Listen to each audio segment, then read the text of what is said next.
keeping your kitchen clean and tidy is a never-ending chore, it's never going to feel like the heart of your home. It's going to be more like it flatlined.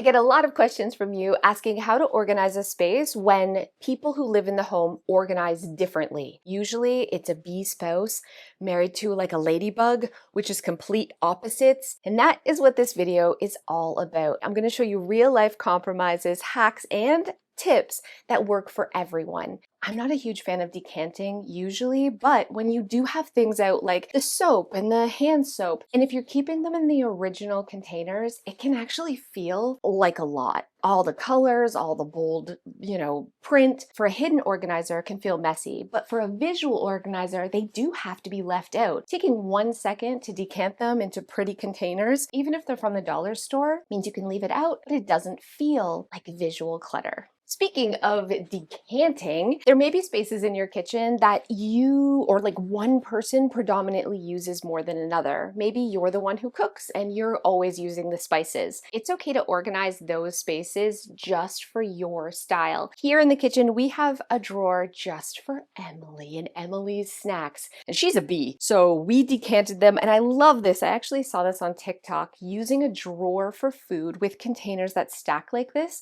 means everything's really visual. You're maximizing the space. As soon as you open the drawer, you can look down and see everything you have. But for Mara and I, we're ladybugs, we're not going to decant anything. So we have a drawer with these great everyday organizer bins, still taking advantage of the height and maximizing the space, but we can just chuck our stuff in real fast, just throw it in there and keep it organized. So this is why it's so important to know your style, know who's managing what kind of inventory, and make the space match you. You ready for a pop quiz? Pop quiz time! The golden rule is to always default to the visual organizer and the non-detailed. So if you are a ladybug and your spouse is a cricket and you're sharing a space, who wins? Yep, it's the ladybug. Because we're both hidden organizers, but the ladybug is the non-detailed, which means we default the organization to them. Working with your natural style is exactly how you keep a home tidy all the time. When we were renovating this basement downstairs kitchen, it's all about making it work for everyone who works here at Clutterbug. Emily's a bee, Mara and I are ladybugs, and Joe's a cricket. So the golden rule when organizing for multiple styles is that you always default to the visual and the non-detailed, which means butterflies win. And if you're new to my channel and you have no idea what I'm talking about, everyone organizes differently. And there are 4 different organizing styles based on how your brain naturally manages your stuff. Some people are really visual, where others prefer hidden storage. And some people are very detailed and love lots of categories. They're planners, while other people are more laid back and need a less detailed macro approach. We have to design a butterfly kitchen, even though none of us are actually butterflies, because that's what's going to work for everyone. But just because it's a visual kitchen doesn't mean it has to look like clutter. I'm going to show you how to keep a really visual butterfly-friendly space, but still make it feel like it's hidden and not overwhelming. If you have a small kitchen or you're a visual organizer, this rod and bucket system will absolutely change your life. It gives you the ability to take all the stuff that's usually all over the counter and keep it up, still making it visual, but keeping it tidy and organized. I knew when we were renovating this kitchen that I wanted to have this because in this kitchen, it has to be visual because we have visual people using the space. And this we just attached with industrial tape, the kind of tape you use to like put fenders on cars. So it's also really renter friendly. You can remove it if you have to, but it's not going to damage your tile surface. Warning. Industrial tape won't damage your tile, but it may damage other surfaces. So if you are visual, this rod and bucket system, or if you're short on space, will maximize your organization while keeping things easy to find and easy to put away. Zoning is really the secret when it comes to having a truly organized home. And in the kitchen, it's really important before you even think about zoning to identify the activities that you do the most. Like, what are the things that you touch or the categories that you touch the most often? Maybe you love to bake and you bake every day, or you love to cook big meals. Maybe you're just using the microwave because you're single, and that's cool too. For us here at Clutterbug, the thing we use the most often is hot beverages, tea, coffee, all throughout the day. So because this is number one activity, it requires a zone that is in the most valuable real estate. And it also means when you're zoning, you keep everything together. So we have the syrups and the sugar and the honey and the tea and the coffee and the mugs, everything all together so you can be super, super lazy. This is definitely key when it comes to organizing a space. So identify your own zones in your kitchen. Do your kids do homework in there? What do you do the most often? And make sure you start with the homes for those activities. But the compromise for visual versus hidden organizers is when things are stored behind a closed door, the door is obviously a way of keeping it hidden, but as soon as you open the cabinet, everything needs to be visual. You need to be able to see everything you have, so use clear containers. And if you have a deep cabinet, things like Lazy Susans allow you to see everything even in the back just by spinning the Lazy Susan. Or using a tray system, something you can pull out really easily, set on the counter, and see the stuff way in the back. Even baking sheets work. You want to make sure you're opening it up and nothing is hidden, which also means using the inside of the cabinet door. Adding peel and stick hooks inside the cabinet doors for things like the oven mitt right beside the microwave, or a peel and stick paper towel holder means that you can keep it right on the inside of the door and make it really, really visual. I'm also a huge fan of these containers that you can get from Amazon. They have peel and stick backs, so inside the cabinets you can keep all the small stuff, or things like tinfoil and plastic wrap, anything else that you want to see instantly. Not only are you maximizing space, but more importantly, you're making the space work for everyone because everything is always visual. And if you do have drawers or something else where it's hiding, make sure you label it. A label is truly magic because it takes those spaces and still allows them to be hidden for the hidden organizer, but also makes them visual so they work for everyone in the home. One of my favorite tips of all time is keeping your fruits and vegetables on the wall, like taking advantage of that vertical space. And here I just have some hooks and this cute little basket system. So inexpensive to throw in all the fruits and vegetables. We actually have in our pantry like this wire system. We used it at the old house too, so that you see all of the fruits and vegetables, which means they're not forgotten about and they're not going to go bad. They can still look beautiful. So this for a ladybug is not overwhelming, but it's really, really functional. Are you ready for another pop quiz? Okay, you have a bee living with a ladybug. Who wins? That's a trick question. Neither win. We default to a butterfly in this situation because we always want to default for the visual and the non-detailed organizing style. I knew we had to go with open shelving because Emily, she's super visual, and visual organizers tend to have like out of sight, out of mind. There's also that component of if I use it every day, I want it to be easy to access. So visual organizers usually have things all over on their counter.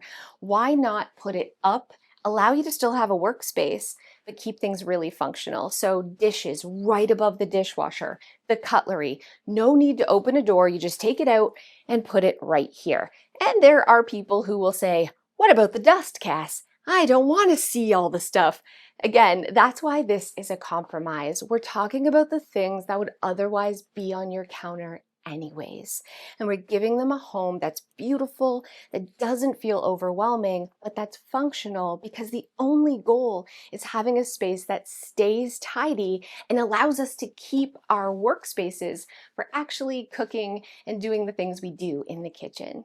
The secret to doing open shelving right is when you're adding things like dishes and decor to really make sure that you're not overstimulating with color.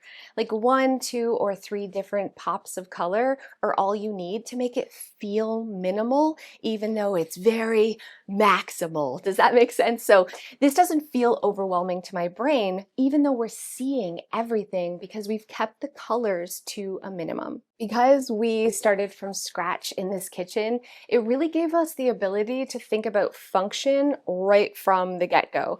And it is human nature when you're adding or you're decorating a space to want to go maybe a little bold and cool, maybe with paint colors. But when you're combining different organizing styles and you want to combine hidden and visual, it's really important that the backdrop to your space is very neutral.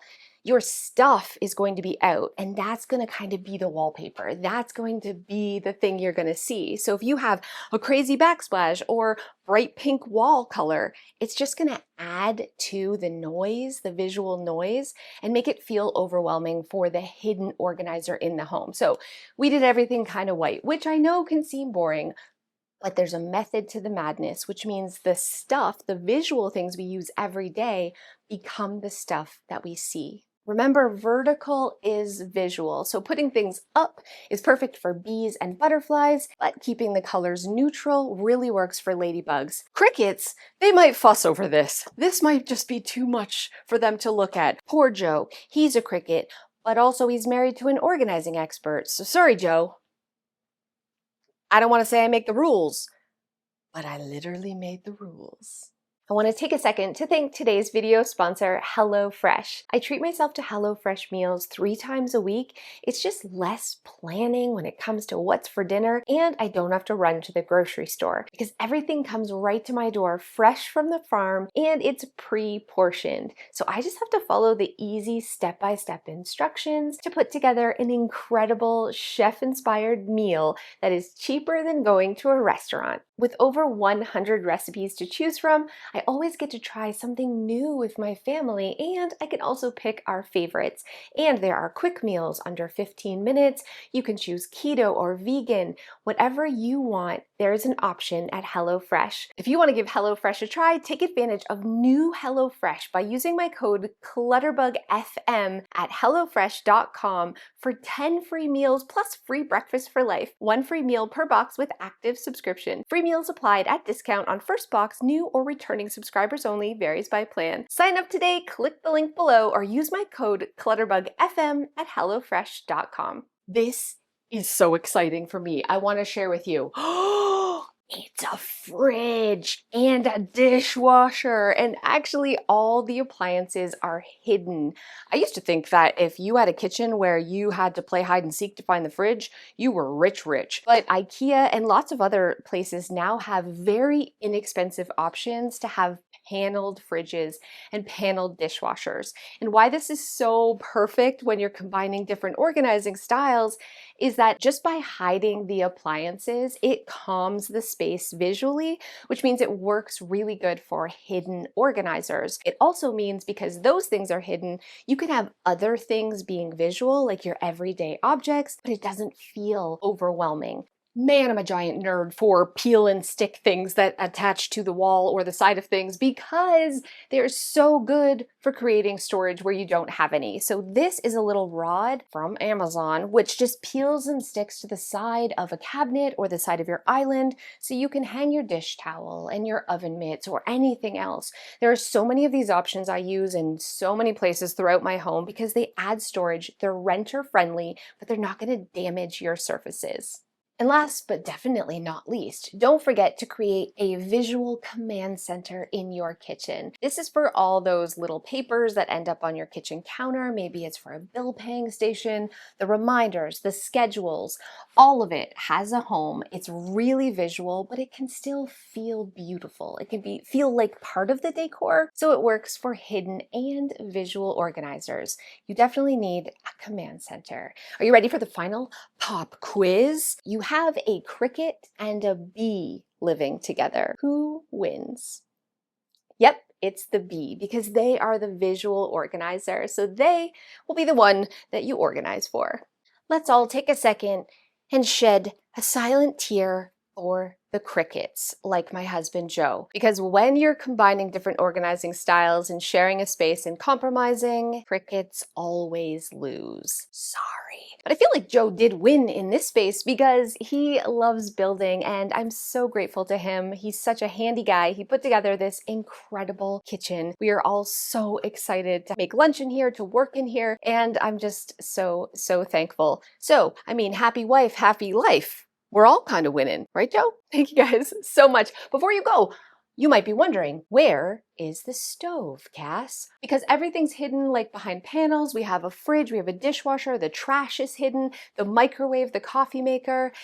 You might be thinking, is this actually a useful kitchen? And it is, because what we have is a portable stovetop. It's induction that we can bring out and turn the island into a stove at any time. And what's really fascinating, I actually got this idea from a group called Take Your House Back. Is this incredible community of people who are literally taking back their house from clutter and mess and getting organized. And what is really fascinating is a lot of them are decluttering their ovens.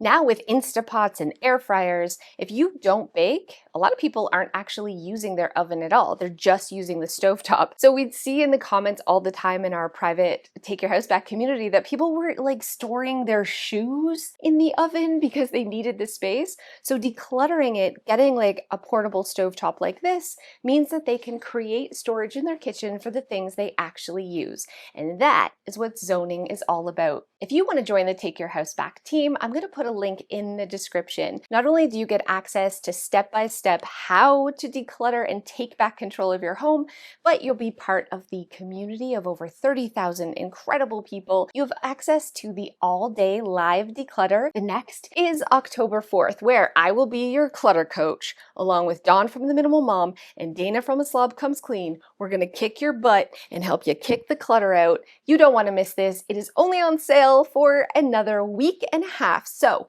make sure you click the link in the description and join today. Thank you guys so much for those of you who have stayed to the end. I am so glad that this kitchen little renovation is done. Not just because it looks cute and awesome and functional, but because we no longer have to do a renovation with my spouse. Everybody says this, like renovating is the ultimate marriage test, and anytime we do anything that requires demo and construction, and even if we're decorating and painting, it's war, okay? It is war. It is stressful. The house is torn apart. It is messy. Everyone has opinions. And the only one that matters is mine. No, just kidding. It was a very long process. Poor Joe, he worked tirelessly, like sometimes till midnight on this space. And then I'd come down and be like, I think perhaps you should move everything 1 inch to the left. We're still married, going strong. Let me know in the comments below if you can relate and if you have done renovations with your spouse, and if any, tension ensued. Let me know in the comments below, and I'll see you guys next time.